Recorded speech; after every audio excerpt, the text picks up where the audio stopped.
Alors, tu n'as pas d'emploi officiel, mais tu travailles dur chaque jour. Alors, et tu penses que c'est impossible d'avoir un visa. Alors, détrompe-toi, ce n'est pas ton statut professionnel qui bloque. C'est comment tu présentes ton dossier. Les ambassades cherchent une chose, la stabilité financière et la crédibilité de ton projet de voyage. Alors, même si tu es commerçant, vendeur de marché, coiffeuse, couturier ou gérant de boutique, c'est la manière dont tu structures ton dossier intelligemment qui marche. Alors, voici comment tu dois le faire. 1. Tu montes des mouvements financiers. Si tu n'as pas un compte entreprise, tu fais des dépôts réguliers sur ton compte bancaire personnel et tu utilises par exemple des mobile money pour toutes tes transactions avec tes clients. Ça montre tes sources de revenus, toutes les incomes dans ton compte. Alors, utilise ton compte personnel pour payer tes factures. Ça prouve que ton activité est réelle. Alors, fais une attestation en 2.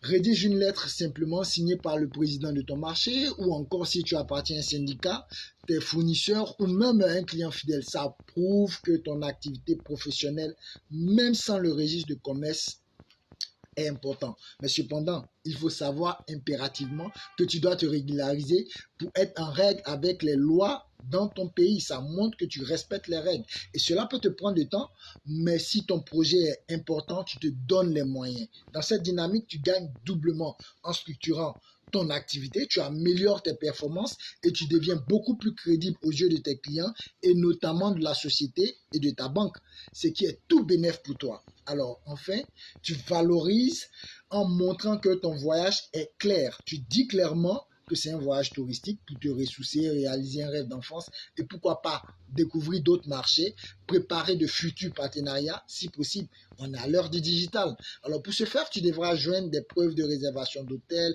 un programme de séjour ainsi que tous les autres documents afférents.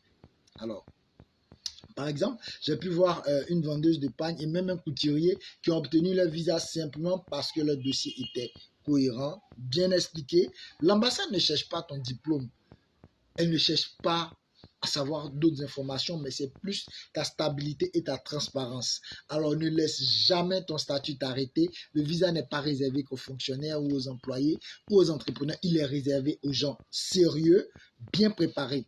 Alors, mais je peux aussi en commentaire si tu crois que ton tour arrivera bientôt. Et surtout, partage cette vidéo à un commerçant ou à un ami qui rêve aussi de voyager. Green Voyage, on t'aide à prouver que ton travail vaut autant que ton emploi sur papier. Alors, like et abonne-toi pour ne pas rater les prochains tips que nous partageons et surtout dans le voyage et partage.